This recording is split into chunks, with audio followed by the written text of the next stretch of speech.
last name is spelled incorrectly. Missing an E. What? Yeah, I know. It stood out. Other than that, all those in favor, please state aye. Aye. Opposed? Okay.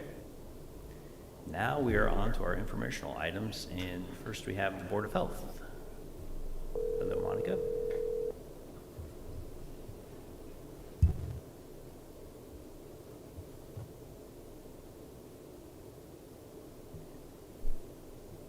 Hi.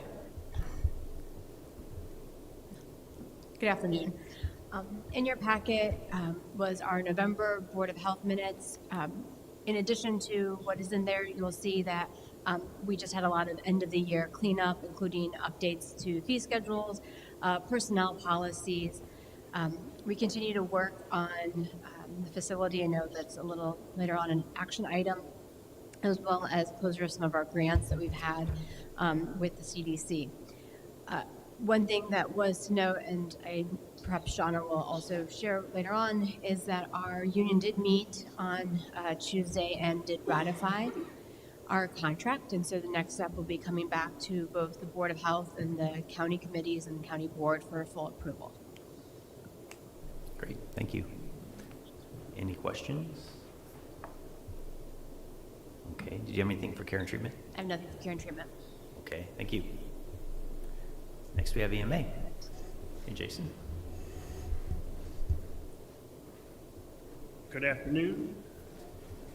All right. So I think you should see in your package, it's going to be, I've kind of stated since COVID, we're back to playing emergency management in our emergency management agency. So you'll see like a lot of meeting attendance, just general preparedness activities that we consistently participate in. There were three here I wanted to point out, though, specifically. I've met with Elizabeth at the County Election Commission to have some discussions about preparing for just emergency preparedness activities with the upcoming elections, whether or not they be natural disaster type things or, nefarious activities. The other two that I wanted to point out was met with Heart of Illinois United Way, and we're having some discussions about collaboration, particularly along volunteer line when we have large-scale emergencies and disasters, and trying to get them involved with our co-ed or our community organizations active in disaster. And the other I wanted to point out was that I've been working with the Sheriff's Office and the City of Peoria PD, as well as with Mike Mears, Peoria Triad, on development of a community emergency response team for the community that we could utilize during large-scale emergencies and disasters as an EMA or as a county, but oftentimes with disaster volunteers, if you don't keep them active in between one disaster and the next, you lose them. And so a lot of our discussion with the Sheriff's Office and Police Department is, are there activities routinely that they can assist with in the community? Red, white, and boom, different events, parade, patrol, things of that nature that gives them experience working, but yet we are fortunate we don't have disasters frequently enough to keep them occupied, so we're going to look for some other activities. We do have some upcoming exercises you'll see coming up, particularly two of big focus will be, we're doing an active assailant drill or exercise at Dunlap High School in March, and then a hazardous materials exercise in April. Both the Sheriff's Office and a number of law enforcement teams will be participating, as well as we'll have some participation from the Illinois Army National Guard Civil Support Team, local hospitals, our fire departments, and then equipment status, just general equipment maintenance towards the end of the year with respect to the outdoor warning sirens. We go through, get a lot of batteries that are outdated, updated. We did have one, we'll call it minor, but we had an explosion of some batteries in the cabinet that you'll see pointed out in there, but most of those were just replacement of batteries we typically do this time of year, just to make sure our sirens are ready for this spring. Fantastic. Is that it? Any questions? Oh, Yes, yeah. Regarding that explosion in the cabinet, was that more that the batteries leaked, or was there an actual? It's a good question. We don't know. We showed up and it looked like the batteries had leaked, and we were kind of shocked that we were actually going out to do general maintenance. Reagan Communications, our vendor, so he was going out there that day just to change the batteries in that, because that was a siren that I think the batteries were older in. and when he showed up, it looked like that. We were shocked we didn't receive somebody notifying us, because it had to be loud. But that was I think it was the Friday of firearm deer season, so we attributed to maybe somebody thought something. It was in Glassford, out in the rural part of the county, so that's what we don't know what happened to it. It's working now. So no evidence it was anything There was nothing nefarious or no, anything? No, in fact, you have to have they're all locked with a padlock, so you can't get it. So it's nothing nefarious. It's probably just an age thing. We didn't see, and again, we didn't get notified, which is unusual because what's today, Wednesday? Yesterday we did our drill. Before the drill was even over, we had 2 phone calls from some people whose sirens didn't work, so we had to get out there and those. Great, thank you. Thank you. Next, we have the Regional Office of Education.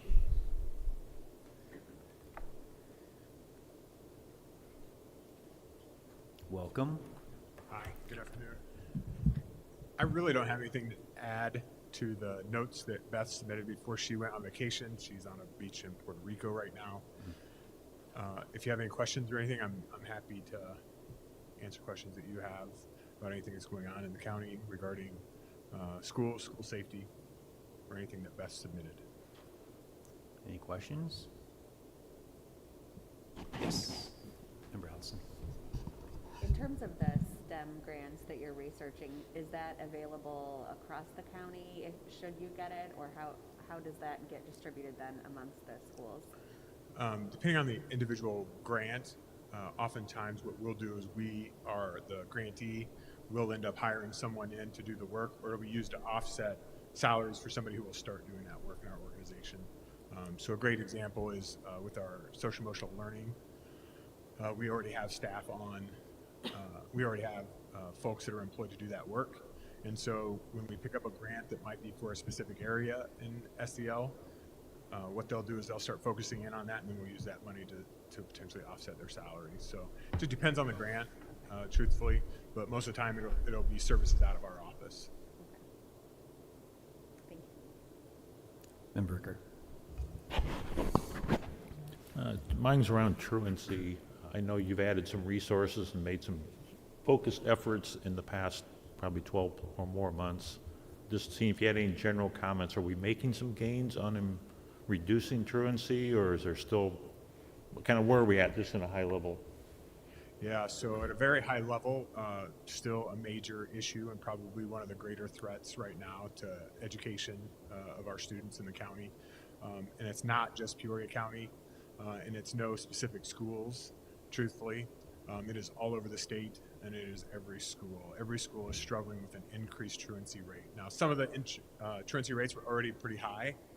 Those have only gotten worse, and even districts that didn't have a particularly difficult or a high truancy rate, their rates are up as well. And that's part of our focus. We brought in someone who could do some more intensive strategy work to implement some sort of process for the students and families that are struggling. It's typically a snowball effect, right? It's kid and the family oftentimes. And so, yeah, we're excited to do the work, and hopefully as we start to data collect towards the end of the year, we're going to see a positive change. Thank you. Any other questions? All right, thank you. Next, we have sustainability and resource. Is there anything you want to update? I'll try and take that. Becca went home ill earlier this morning, so just maybe a couple quick highlights from what's in the packet. Under collections, just a reminder that we've got holiday light recycling going on, I think through Monday of next week. There's multiple locations throughout the county for folks to drop off holiday lights that they want to have recycled. And then probably the other key point that we would want to talk about, and this committee's talked a little bit about before, is landfill committee met mid-December. Still a work in progress on what to do with municipal solid waste when landfill 2 closes. And if committee members want more detail, they can talk to either Vice Chairman Williams, who represents the board on the landfill committee, or myself. We could be happy to give you an update. Or Jenny, because Jenny's legal counsel for the landfill committee. Thank you. One thing I wanted to highlight is that through Becca's efforts, she had successfully gained an incentive that replaced the boiler here at the courthouse. And at the time, she had also applied for the JDC boiler to be replaced, and it was denied. However, this fall, Ameren called back and asked if we were still interested in that. And of course, she said yes. So through the public sector natural gas incentive, they will pay in 100% of the boiler at the JDC. So that's extra money that we had originally had set ARPA funds for that we can put to other capital improvements. So I want to thank Becca for her work on that. Any other questions on sustainability? Okay. Now we have an action item. Can I get a motion to put this on the floor? It's a change order for the HHS campus. Thank you, Mr. Salzer. Dr. Blair? All right, Mr. Chairman, thank you. I'll tee this up, and I know Mr. Ruland would also like to provide his insights for the committee as well. So pursuant to the board's rules of order, anytime there's a change order for this project that's between $50,000 and $200,000, both the infrastructure committee and this committee needs to approve that change order. Mr. Salzer's committee did that unanimously yesterday. So today is the second step in that approval process. This is change order number 7. The total amount of the change order is $116,805. It does not change the guaranteed maximum price or the project budget. So as we talked about a month ago, this will be paid for from the construction contingencies bucket that we showed you last month. What this change order is going to pay for, the largest component of it is an upgrade to the electrical components or the electrical design for variable air volume boxes, which are, VAVs are a component of the HVAC system. What this will do is it will have each one of the VAVs throughout the entire building, and we have multiple. They will be on their own dedicated circuit, and that circuit will be a 480 volt service instead of a 110 volt service. This is something that should have been in the original design, but was not. When this was brought to our attention, we worked with Farnsworth, the architect, and River City on the issue. There was a negotiation that ensued with Member Ruland and myself, and then Farnsworth as the architect, because from our perspective, there was an errors and omissions issue. What we were able to negotiate was a credit to Farnsworth's contract. You won't see that in the GMP or because it's not a construction line, it's a design line, but it's included in the project budget. What we were able to negotiate was a 30%, the equivalent of a 30% discount on the change order, and then an additional $5,000. And that $5,000 is an amount that's equal to what River City Construction discounted change order number 6 for the removal of the underground storage tank. So when you take those two dollar values and add them together, it's $41,000 that Mr. Ruland and I have been able to negotiate. As I said here just briefly a second ago, the amount does not impact the GMP because it's not a construction item, and what's before you today and what the Infrastructure Committee approved yesterday is the full value of the change order, but do know that there's that credit coming back on the design side of the total project budget. And with that, Mr. Chairman, I'll turn it over to Mr. Ruland to have him provide his insight. Thank you. Thank you for attending, Mr. Ruland. Appreciate you being here and adding some insight to this. I'm glad to be here. The timing of this change order just happened to be reasonably subsequent to a number of smaller change orders. Those change orders kind of served as a burr under your saddle. So when this one came along, being a bigger number, we were already kind of getting a little bit on edge about some of the things that were coming in, being deducted from the contingency that we felt should have been noticed up front. There were clear drawings of the property and the facility prior to the demolition that showed the underground storage tank. So we were surprised that it didn't get caught in the initial design work.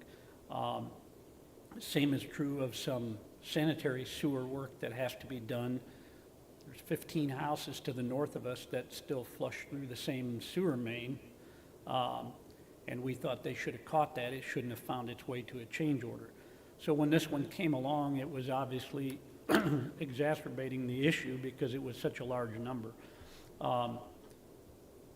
Because we'd had those preliminary conversations about why wasn't this found on those smaller items, it was pretty quick for Farnsworth to acknowledge this as an oversight. That process was probably expedited a little bit because River City stepped up before anyone and said, we had a chance to catch that underground storage tank as well. And so they contributed $5,000 right away, which I kind of feel like that put Farnsworth a bit on the spot to come to the table. And they did that in a professional way. They were not difficult. There's no animosity. We've managed to maintain a good working relationship. The important thing to understand, two things. Number one, the value of this work is real. Had they not designed them at 110 volts, but for 480 volts from the start, our GMP most clearly would have been a higher number than what we signed on for. So we are getting some kind of a discount on the value of the work that's being done here, not only by Farnsworth, but because that initial change order is not being marked up the full amount by River City as well. The understanding when we say that the GMP is not affected by this, that it's still real money because we have a contingency built into the job, and anything that doesn't get spent of that contingency is returnable to us. So we'd like to not see it get spent down. As of now, we're at we started with 794,000. That's been reduced by change orders to 416,000. That's on your resolution there.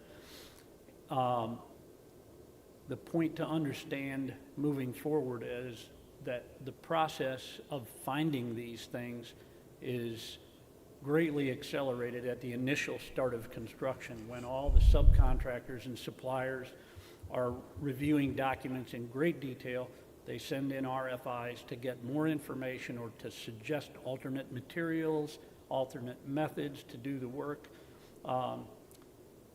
We probably are into a couple of hundred of those RFIs, one of which was the revelation of this problem. It is now, because we're several months into the project, it is slowed to a trickle. There are, we talk about one or two per week, and most of those are rehashed questions, didn't get answered a week ago or 2 weeks ago. So the potential for large change orders going forward is diminished with every passing day. So I'm real comfortable that we've got a very good result here, 116 less 41,000 from Farnsworth and 5,000 on another change order from River City. We're getting $116,000 worth of work at about 71,000. So this is a very good result. I can't say that I would see this kind of a quick resolution in such a professional way. So understand that while you're approving $116,800, that's already been offset by $46,000 in credits from the contractors. Any questions? I'll take a shot at them. I'm not sure I'll be able to answer, but Sharon? First of all, I just want to thank you because I know you're going above and beyond here for the county and with this project. So I just we had a little discussion yesterday, and I wanted you to kind of just give an overview of that, because my concern is that we've had a couple of relatively major things that were missed, and my concern was that we may see more of that down the road. So you put that all to bed for me, but I wanted you to address that for everybody. Well, as I said, the activity relative to RFIs, that's the process by which the contractor and the architects resolve any mysteries by the bidders who come in and say, hey, this looks like you have it listed at 110, it really should be 480 volts. What do we do about that? That's the discovery, and we've gone through a couple of hundred of those in the first few months of the project. Now there's almost nothing coming in, so the lack of RFIs would lead you to believe there's much, much less chance of anything major being found. If it hasn't been found by now, with the process of getting this project on the books, it increases the chance that it won't. It is widely accepted among the parties involved here that it's extremely rare, if ever, that a contingency of this size that we would end up spending it all on these undiscovered revelations. So I think that's a safe statement. I can't guarantee it, but I think it's a safe statement that we will see some remainder of this contingency returned back to the county. Any other questions? Mr. Chairman, I just wanted to thank Mr. Rubin for clarifying the fact that while this does add to the running tally, it may affect how much we get back later on. So there is some effect, at least initially, for now. That's true. The $41,000 that's coming back from Farnsworth, though, is since it's not part of the GMP, it's part of the overall. That money's protected, so we're automatically now going to be at least $41,000 under budget, because it didn't go back into the contingency fund where this money's coming from. Oh, thank you. Sure.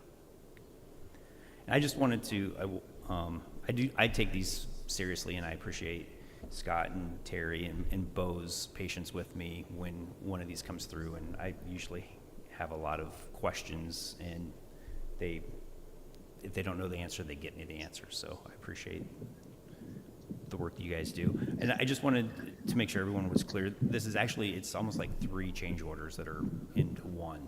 So we have one that's about $94,000 for the electrical work, one that is an add of $20,000 for the sewer work, and then there's actually a subtract. So we're getting credit for a little over $3,000 for a couple of shower pans that are being returned. So it's 3 different rolled into one. If I can elaborate on that, we've asked River City to please keep change orders in the future to single subjects, not blending them together, because it does make for a little bit of confusion. Sure. And 2 of those wouldn't actually had to have come through the committee. They're below a number that Scott and Terry both could have authorized themselves. Any other questions on this? Yes, Mr. Sullivan. Mr. Chairman, our committee yesterday was in total agreement with the situation, and we he preys on both our county manager and Terry for the work that they did on this. They definitely were professional. Nobody, beat the table and screamed and hollered and so forth. And I don't know how many of you people have ever worked around construction, but it gets heated. And they came up with the fact that Farnsworth, for instance, they admitted to the problem and so forth. And our two people got them to agree without hurting the relationship of the people involved in this contract. And I feel that we are really, really indebted to these two people for carrying on the jobs that they are doing right now for us.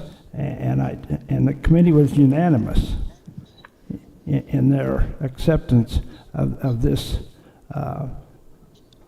change in order. Absolutely. Thank you. Yes. And, when change orders first started coming around, you realize that it's just part of the process. And mistakes like this happens, and my only want was that somebody took responsibility for it and tried to make it right. And they put processes into place to eliminate this in the future. So I think this was all handled very well. So thank you to everybody. So all those in favor of this action item, please state aye. Aye. Aye. Opposed? Fantastic.